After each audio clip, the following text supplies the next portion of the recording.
Hello tout le monde, donc comme on me l'a demandé à plusieurs reprises, on va faire un petit, ce qu'on appelle walk around la Civic. Ouais, pour une fois elle n'est pas sur circuit. Et pour une bonne et simple raison, c'est qu'on va essayer de découvrir combien de chevaux elle fait vraiment en fait. Je voulais pas vraiment le savoir, mais du coup avant l'hiver, comme je voulais un petit peu refaire le bazar, je me suis dit ce serait peut-être bien de savoir quand même un jour. Donc c'est parti. Alors de l'extérieur, on retrouve les compos Motive avec les extensions d'ailes australiennes. Donc ne me demandez pas d'où elles viennent, ça vient d'Australie quoi. C'est un petit artisan qui avait fait ça. Normalement c'est pour TE27. Donc, sinon à part ça à l'extérieur il n'y a pas grand chose. Bah si évidemment les ailes. Les ailes ajourées. Donc pour faire passer les 205 de large, mais surtout aussi pour débourrer un petit peu l'air la pression de l'air qu'il y a dans les ailes.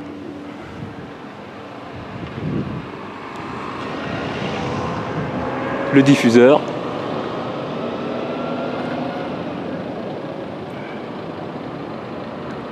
De la rouille. Bah oui, on n'a rien sans rien.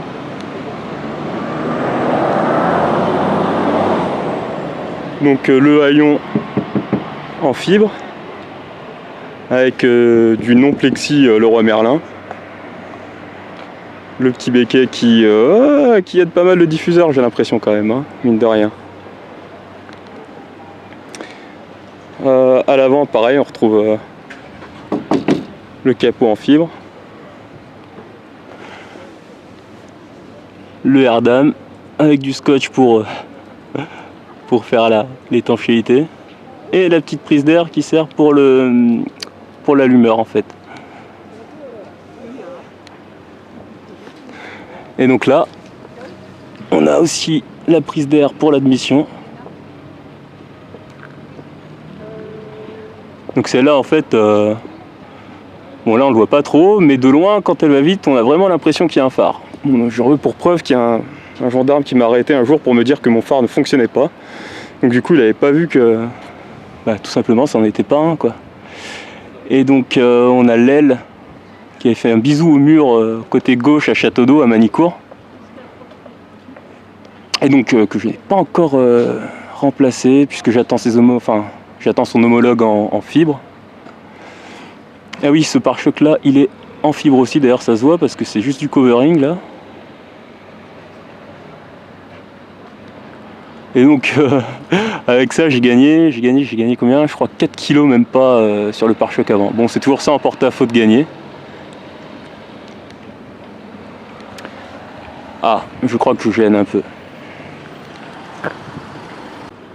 Bon du coup, voilà, j'ai libéré la place. Donc les stickers, il faut un petit peu aussi l'identité de la bagnole. Et donc je voulais voir un petit peu avec vous ce que c'était. Donc ça, AutoWorks, évidemment AutoWorks Magazine. Les amis de toujours, qui vont bientôt fêter leurs 10 ans. Hein. Donc la boutique, le magazine, la chaîne YouTube et tout ça. Tiens, là il y a le câble de l'Alfano qui est en train de se barrer. D'ailleurs, c'était où d'ailleurs? Je sais plus exactement où il s'est arraché parce qu'il était un peu trop bas. Là, on a un petit message de soutien au nord du Japon qui m'avait été donné par les amis de Sendai. Et là, on a évidemment le Amoprod. Alors celui-là, il est assez vieux de stickers. Vous pouvez retrouver son blog, son Instagram, sa chaîne YouTube aussi, si vous aimez un petit peu le Japon, les voitures de sport, les miniatures, le rétro gaming, tout cet univers là quoi, de geek, vous pouvez retrouver tout ça. Donc maintenant on va passer à l'intérieur. À l'intérieur c'est plutôt simple, hein.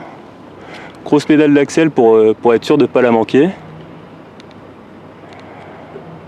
Pédale d'embrayage sur mesure parce que forcément c'était une boîte auto. On a là-bas au fond l'écu de D7, un petit peu modifié. D'ailleurs on peut voir un stickers aussi en parlant de stickers, assez old school. Les plus anciens d'entre vous sauront de quoi ça parle. Artec Tuning. Romain, si tu m'écoutes, si tu me vois, la boîte à fusible d'origine que j'ai mis là parce que pour faire passer la boîte à air dans le moteur, parce qu'il n'y avait plus beaucoup de place. Le coupe-circuit, les manos. Bon, faudrait que je change celui de pression d'huile parce que il n'est pas très précis comme il est gradué jusqu'à 10 bars. Surtout quand on est en plein virage et qu'on se demande si on a déjaugé et qu'on n'a pas trop le temps de voir exactement où est la pression d'huile, quoi. On retrouve ce bon Amoprod et AutoWorks évidemment. Des stickers de... Putain, c'était quoi ça? C'était G-Works, en disant que c'est une vieille bagnole et tout ça. Compte tour bien français, bien de chez nous, comme dirait l'autre. Gradué jusqu'à 8000 tours. En électronique, ça devait être la mode dans les années 80. Le tachymètre d'origine, qui est vite dépassé à partir de 140. Et le voyant des défauts. Une petite fierté. C'était assez cool de l'intégrer dans le tableau de bord. Là on retrouve un petit peu options, donc les gens qui m'ont un petit peu inspiré, tout cet état d'esprit de voyage et tout ça, de voitures construites, de les faire rouler, de se crasher avec et tout ça. Le Matsuri 2012 auquel j'ai participé avec la voiture, A et Bissou bien sûr, comme c'est indiqué. Et là, Crazy Life. Donc ça aussi, c'est le sticker d'un ami japonais que j'avais rencontré lors du premier voyage, qui était venu d'ailleurs en France aussi, enfin qui est venu à plusieurs reprises. Dai, pareil si tu m'écoutes, tu comprendras rien mais bon c'est pas très grave. L'Alfano qui me sert plus à rien depuis belle lurette étant donné que j'ai explosé la cible. Le numéro 19 que je portais à Tsukuba quand je suis allé rouler là-bas. Et mon casque. Mon casque. Donc, toujours avec Amo, AutoWorks. Toujours très important d'un petit peu supporter les amis. Des petits baquets qui sont vendus pour être des baquets 5,5 kg, mais qui sont bien loin du compte. Donc là on est plutôt à 8 kg. Donc ça je sais pas comment ils mesurent le poids des sièges baquets, mais c'est un peu une escroquerie. Ah et là on retrouve une part des documents qui avaient servi au transport. Donc quand j'étais allé à récupérer à Rotterdam. Le frein à main hydraulique qui m'a jamais vraiment servi à grand chose, à part une fois à Manicourt détrempé quand je suis arrivé à Adélaïde, et gros sous-virage. Bah, dernier réflexe, on tire dessus comme un sale. Encore une fois des documents de transport du voyage. Donc ça c'était les documents de douane de Kobe. Là de Rotterdam. D'autres de Kobe. La pompe à essence. Le filtre. Un peu mastoc d'ailleurs, il va falloir que je pense à le changer. Ça c'est une plaque d'immatriculation. Ah ouais, elle est bien collée. Ok. Bon, différents stickers des événements auxquels j'ai participé. Oh, un petit hommage au Japon. Et je crois que ça c'est le seul objet, enfin la seule pièce JDM que j'ai de la voiture, c'est une batterie. Et donc celle-là je l'ai achetée là-bas comme à mon avis en Corée du Sud, enfin non, à Rotterdam quand je suis allé la porter au port, ils n'avaient pas coupé le coupe-circuit. Donc la pompe à eau électrique tournait, les veilleuses étaient allumées aussi. Donc du coup la batterie s'est un peu vidée. Et j'ai dû en acheter une fois sur place. Et donc c'est une batterie JDM avec les plots, les petits plots quoi. Ah tiens, en parlant de JDM, là on a un petit porte-bonheur de l'ami Koike, pareil, enfin lui, c'est un sacré lui. Hein. C'est le maître du do it yourself, il roule en S2000 au Japon, il a une chaîne YouTube, dont je vais mettre le lien dans la description. Et c'est un porte-bonheur en fait, donc voilà, et c'est occasionnellement un G-meter aussi. Donc ça, ce gros interrupteur là, ça c'est pour le ventilateur. J'en avais jamais vraiment trop besoin, à part dans les bouchons, bien que ils se mettent en route automatiquement. Alors ça aussi, il y a une petite histoire là-dessus. Ça, c'est un pare-brise qui m'a été donné par Philippe Lalanne du club Honda Civic. Et donc on retrouve des vignettes d'époque. Du coup, je les ai gardées, tant qu'à faire. Et puis Hôtel Plaza Biarritz. Voilà, je suis jamais allé, mais bon. Pour le coup, ça servira à ça. Donc sur l'extérieur, il n'y a pas grand chose à dire à nouveau. Donc on va passer au train roulant. Hey!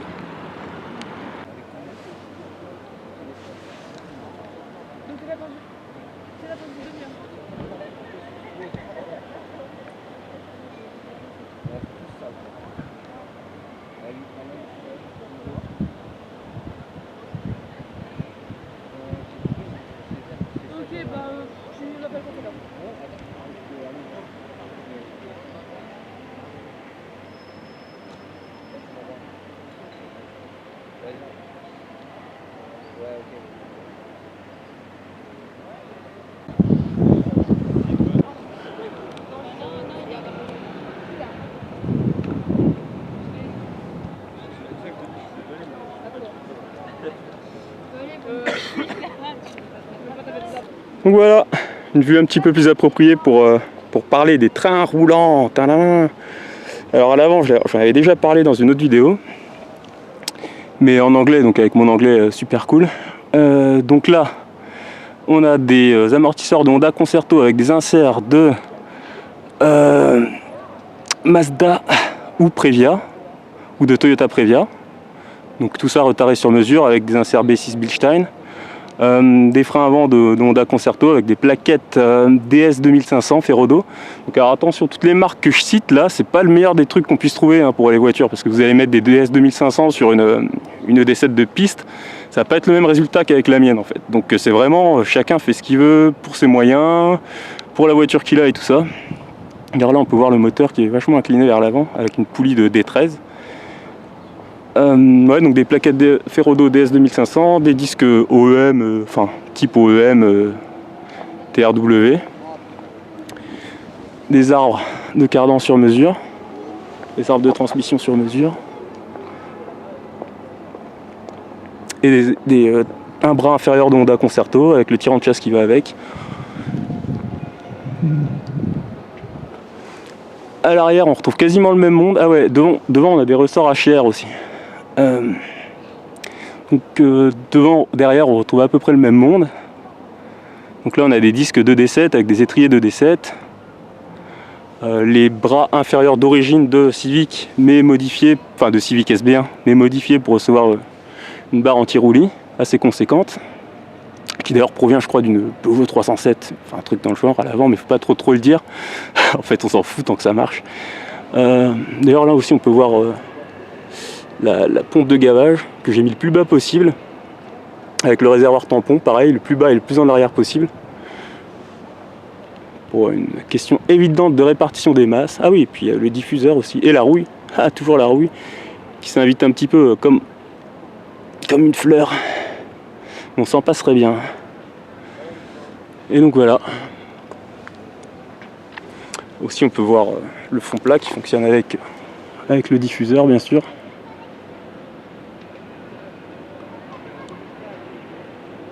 Ça fait bizarre un peu de voir sa bagnole comme ça lever. Les gens doivent un peu me prendre pour un con, enfin ou un fou, j'en sais rien. C'est assez étrange.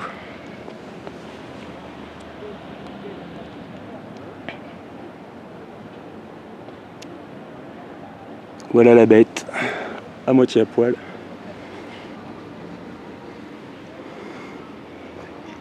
Ouais, donc il n'y a pas grand chose sur les trains roulants. Bon, à part beaucoup de réglages pour connaître un petit peu la dureté des ressorts et tout ça. Là, on peut un petit peu voir qu'il y a beaucoup de chasse aussi. Donc ça, c'est un truc que j'avais vu à l'époque où je travaillais en Fun Cup. Sur une lanceur Evolution 9 d'un championnat d'endurance belge. Le Belcar, je crois que c'était. Et donc il y avait les tourelles complètement déportées vers l'arrière. Et donc comme la Civic était inconduisible en ligne droite, je me suis dit que ce serait peut-être pas mal pour y remédier, quoi. Et effectivement, maintenant c'est bon, c'est top, quoi. Malgré le carrossage de port et puis carrossage négatif de cochon, et le T c'est disproportionné. Et tout ça, quoi, l'auto arrive à rouler droit, quoi.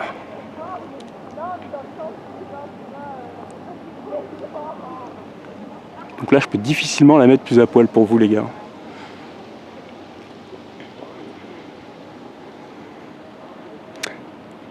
Donc du coup, il ne nous restera plus qu'à voir le moteur. Et donc le moteur, le petit truc qui propulse la bête. Donc on a un D16 à 9. Qu'avec des pièces d'origine, du moins pour l'interne, parce que à l'extérieur on a cette boîte à air. Tadam! Boîte à air qui contient un des filtres à air de BMW M5 V8. Donc sur la BM il y en a deux, là il y en a un seul, il est plat, il est complètement en travers ici. On voit plus les rivets, mais il occupe toute la... Il fait ça en fait. Tac. Un radiateur d'eau en alu chinois. Je crois que c'est l'une des seules pièces chinoises. J'ai pas dit made in China, j'ai dit chinoise vraiment, parce que c'est une copie de je sais pas quel modèle que j'avais dû commander en urgence. Donc l'extérieur, on a le collecteur d'échappement. Le collecteur d'échappement, je sais pas si on arrivera à le voir, qui est un super sprint modifié. Un radiateur d'huile évidemment que je vais modifier un petit peu pour arriver à aller je sais pas à 110 degrés en infini, quoi, c'est-à-dire que ça ne bouge plus, 110 degrés en permanence, quoi. Qu'est-ce qu'on a d'autre? La suppression de la recirculation d'huile. Puis pour l'extérieur c'est à peu près tout, hein, à part la pompe à eau électrique aussi. On la verra peut-être pas non plus. Pompe à eau électrique, là on peut voir le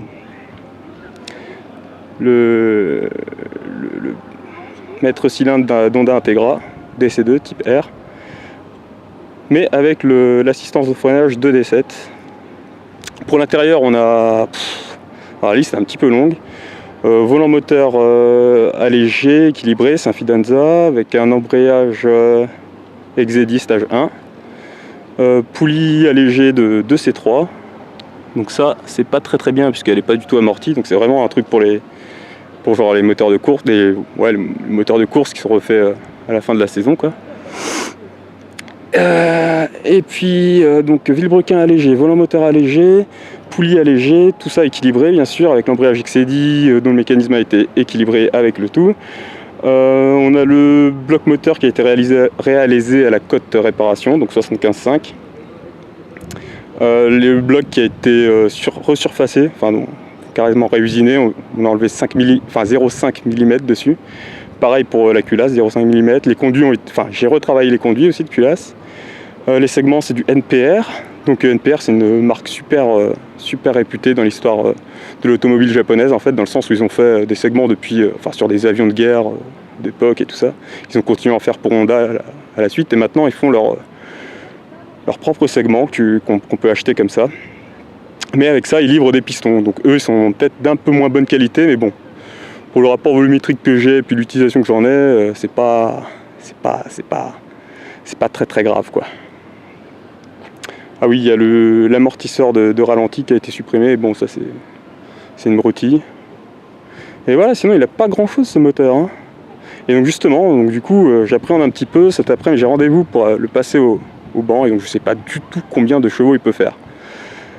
Donc je pense quand j'ai réparé mon collecteur la dernière fois à Manicourt, quand il a cassé, j'ai un peu mal réparé, donc du coup je pense que il y a quelques poneys à gagner, mais pas non plus de 200 chevaux, quoi. Donc voilà pour le tour du propriétaire. Tiens, le capteur de pression d'huile. Important de le déporter parce que sinon il peut fissurer le bloc avec les vibrations qu'on peut rencontrer sur circuit.